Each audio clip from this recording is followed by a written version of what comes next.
Question number 3 of exercise 1.2. Prove that the greatest integer function f from r to r given by fx is equal to greatest integer is neither 1, 1, 1 nor on 2. ठीक है, तो आपको एक function given है यहाँ पे. Question number 3, function है r से r में फंक्शन है और फंक्शन क्या है, ग्रेटेस्ट इंटीजर फंक्शन है. अब आप लोगों ने 11th में ग्रेटेस्ट इंटीजर फंक्शन पढ़ा होगा और अगर नहीं पढ़ा है तो मैंने उससे रिलेटेड 11th क्लास की वीडियो भी बनाई है, आप चाहो तो उसे देख सकते हो.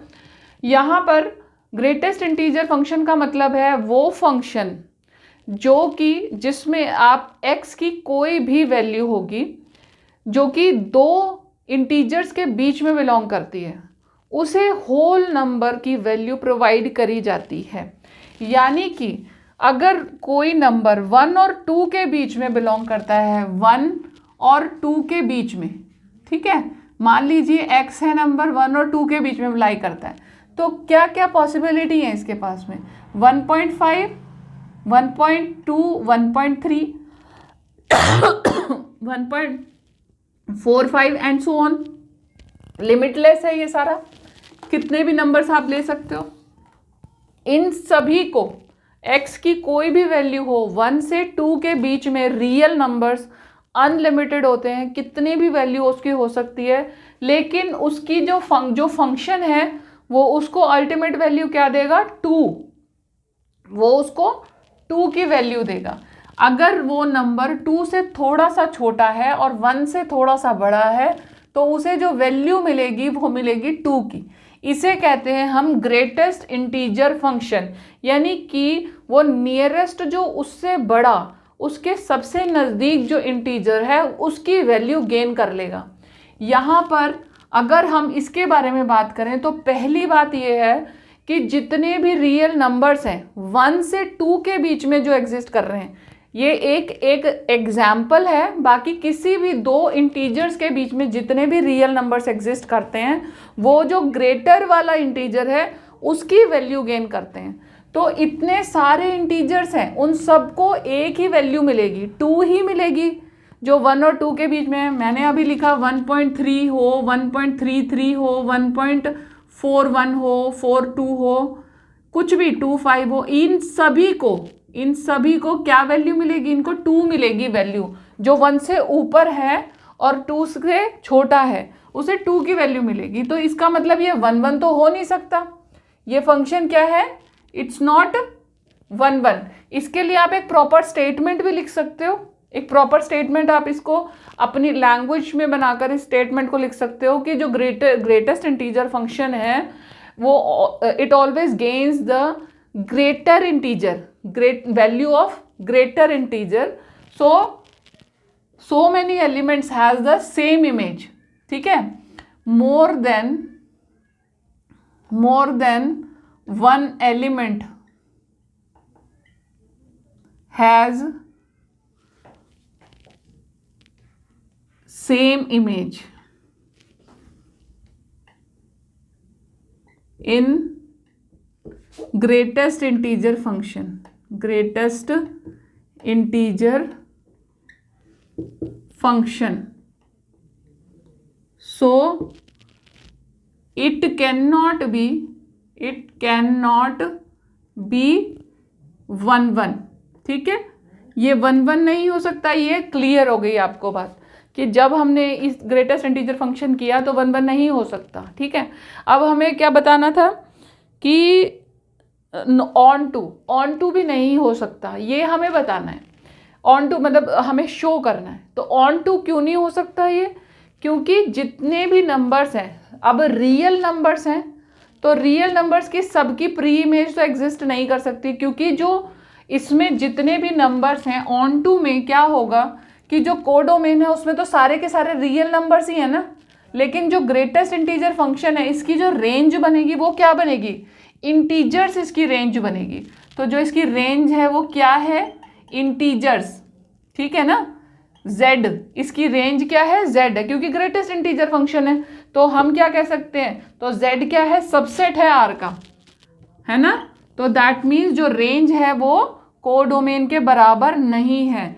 तो हर एलिमेंट की प्री इमेज एग्जिस्ट नहीं करती. not every element in R, in real number in R has a pre-image, ठीक है. So it is not onto, तो ये onto नहीं होगा. क्वेश्चन नंबर 3 आपका हो गया. क्वेश्चन नंबर 4 है, show that the modulus function f from R to R given by fx is equal to mod of x is neither 1 1 nor onto, where function क्या है आपका. मॉडुलस फंक्शन भी आपने उसमें पढ़ा हुआ है क्लास 11th में. fx जो है आपका क्या है, mod of x. Modulus function कहते हैं इसे, वेयर इसकी वैल्यू अगर हम लिखें तो क्या होगी, x when x is greater than equal to 0, ठीक है, और minus of x when x is less than 0. तो ये हो गई आपकी, ये हो गया आपका मॉडुलस फंक्शन, ठीक है. तो इसके लिए हमें शो करना है कि ये ना तो 1 1 है ना तो ये ऑन टू है. फंक्शन 1 1 प्रूव करने के लिए हम क्या करेंगे, हमने ले लिया लेट x भी, हमने एक x ले लिया, ठीक है, लेट, क्योंकि रियल नंबर में बिलोंग करता है तो हमने लिया लेट x, एक नंबर ले लिया बिलोंगिंग टू R, ठीक है, और माइनस x भी ले लेते हैं साथ साथ ही.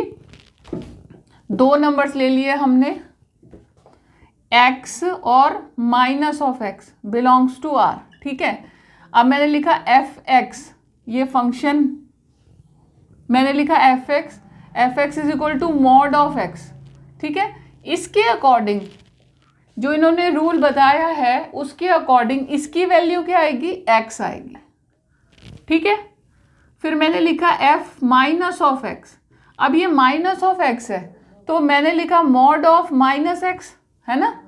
इसके अकॉर्डिंग इसकी वैल्यू क्या होगी, माइनस ऑफ माइनस x, यानी कि प्लस x. अब दोनों कंडीशन में इसकी वैल्यू क्या आ रही है, प्लस x आ रही है. दैट मीन्स दो जो एलिमेंट्स हैं उनकी एक ही इमेज एग्जिस्ट कर रही है.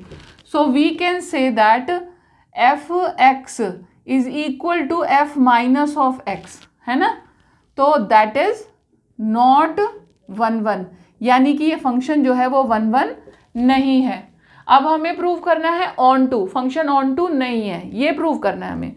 तो ऑन टू प्रूव करने के लिए क्या करेंगे हम, रियल नंबर में नेगेटिव और पॉजिटिव दोनों नंबर्स बिलोंग करते हैं. उसमें हम जब भी इसकी इमेज आएगी आपके पास में, fx की मॉडुलस ऑफ फंक्शन हमने लिया, तो जितने भी नंबर्स प्लस में आएंगे केवल उन्हीं की इमेज आएगी, क्योंकि जो हमारे पास में फंक्शन जो है वो x को पॉजिटिव वैल्यू में ही कन्वर्ट करता है. तो जितनी भी रेंज है वो रेंज क्या है हमारे पास में, सारी all positive numbers, positive real numbers, ठीक है.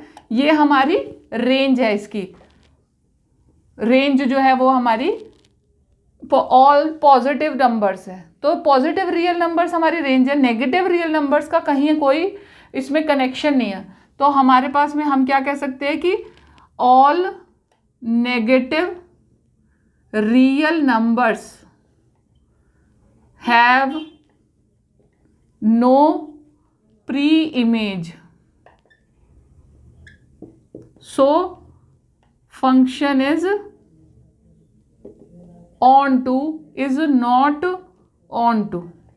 क्वेश्चन नंबर 5 है, show that the signum function f from R to R given by fx is equal to 1 if x is greater than 0, fx is equal to 0 if x is equal to 0, and fx is equal to minus 1 if x is less than 0. अब signum function क्या होता है, signum function class 11th में हमने discuss किया हुआ है पहले भी. सिग्नम फंक्शन होता है fx is equal to mod of x upon x, ये होता है सिग्नम फंक्शन, ठीक है.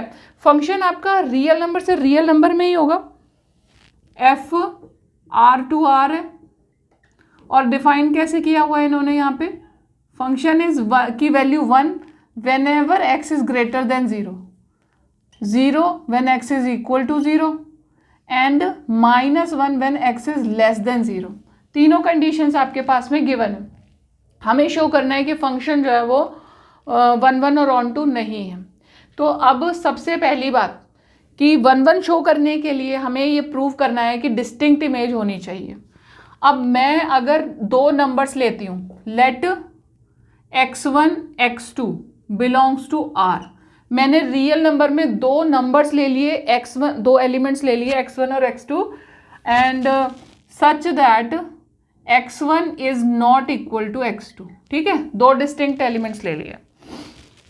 देन फंक्शन लिया हमने f x1 के लिए, जब हमने सिग्नम फंक्शन लिया तो क्या बनेगा हमारे पास, mod of x1 upon x1। ठीक है, this is equal two plus if x1 is greater than 0।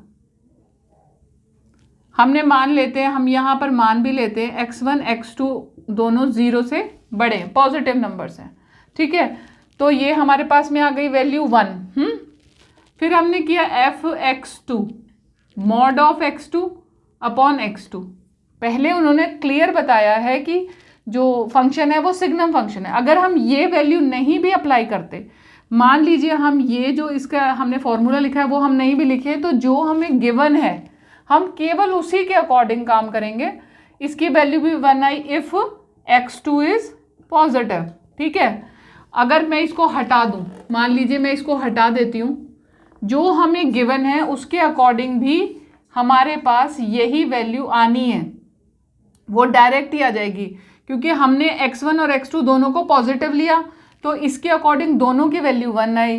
तो दैट मीन्स दो distinct elements does not have two distinct elements do not have distinct images. That means fx1 equal to fx2, ठीक है, does not mean fx1 is equal to x2। ठीक है, तो ये हमारा क्या हो गया, नॉट 1 1 फंक्शन ये नहीं है। अब हमें बात करनी है ऑन टू की। ऑन टू का क्या मतलब होता है, अब सिमिलर जैसे हमने 1 1 का केस किया, मतलब पॉजिटिव नंबर के लिए किया, हम इसे सिमिलरली हम इसको क्या करेंगे, नेगेटिव नंबर्स के लिए भी कर सकते हैं। x1 x2 लेस देन 0 लिया हमने, तो सेम ही केस हो जाएगा कि fx1 is equal to -1, fx2 is equal to -1। ठीक है, तो दोनों की इमेज सेम हो गई, तो उसके लिए भी हम यही बात कह सकते हैं। अब बात करेंगे ऑन टू की। जो फंक्शन है वो ऑन टू कब होगा, फंक्शन ऑन टू तब होगा जब उसके सारे के सारे एलिमेंट्स जो हैं कोडोमेन के, उनके प्री इमेजेस एग्जिस्ट करती हैं। अब हमारे पास में कोडोमेन क्या है, रियल नंबर्स कोडोमेन है, लेकिन जो हमारे को गिवन है ऑलरेडी हमारे पास क्वेश्चन में ही गिवन है कि हमें जो है फंक्शन की केवल 3 इमेजेस मिल रही हैं। अगर फंक्शन पॉजिटिव, अगर हमारी वैल्यू पॉजिटिव है तो 1 आंसर आएगा, नेगेटिव है तो -1 है, 0 है तो 0 है। केवल 3 हमारे पास इमेजेस हैं, बाकी के किसी भी नंबर की कोई इमेज नहीं एग्जिस्ट, प्री इमेज एग्जिस्ट नहीं करती।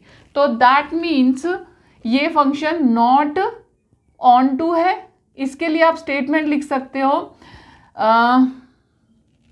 other than 1 0 and -1 all the real numbers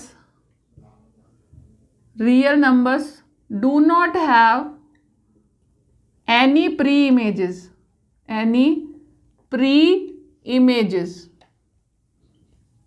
so not on to। ठीक है, ये मैंने यही लिख दिया। तो ये आपका हो गया क्वेश्चन नंबर 5। क्वेश्चन नंबर 5 हो गया ये एक्सरसाइज 1.2 का। अब है question number 6, show that let a is equal to 1 2 3। आपके पास में क्वेश्चन नंबर 6 है, यहाँ पे a इज इक्वल टू क्या है, 1 2 3 है, b इज इक्वल टू 4 5 6 7 है, 4 5 6 और 7 है। ठीक है, और फंक्शन हमें क्या गिवन है, फंक्शन हमें गिवन है 1 4 2 5 3 6 ये हमारे पास में है फंक्शन, हमें शो करना है फंक्शन 1 1 है या नहीं, ठीक है, हमें शो करना है कि फंक्शन 1 1 है। फंक्शन को 1 1 प्रूव करने के लिए हमने क्या किया, हमने लिया, हम इसको चाहें तो हम सिंपल एरो डायग्राम से भी इसको प्रूव कर सकते हैं।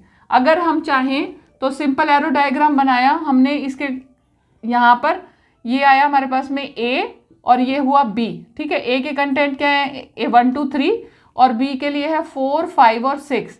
A की इमेज है हमारे पास में 4, 2 की है 5 और 3 की है 6। तो हम कह सकते हैं कि फंक्शन 1 1 है, ठीक है। As can be seen function f is 1 1, simple इस तरह से भी लिख सकते हैं इसको हम। और अगर हम चाहें तो इसे थोड़ा सा प्रूव कर सकते हैं 1 1 फंक्शन की, जिस तरह से हम पहले करते आए हैं अब भी उसी तरह से करेंगे। कि अगर मैंने लिया फंक्शन f1 तो हमारे पास है 4, f2 5 है, f3 6 है, ठीक है। तो f1 और f2 दोनों ये सभी की एक डिस्टिंक्ट इमेजेस है, हम इस तरीके से लिख सकते हैं, ऑल हैव डिस्टिंक्ट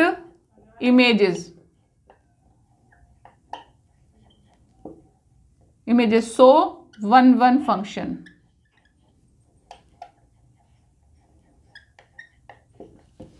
अगर आप मेरी इसी तरह की वीडियोस को देखना पसंद करते हैं तो आप मेरे चैनल को सब्सक्राइब ज़रूर करें, बेल का बटन दबाएं ताकि जब भी मैं अपनी वीडियोस अपलोड करूं आपके पास नोटिफिकेशन पहुंच जाए।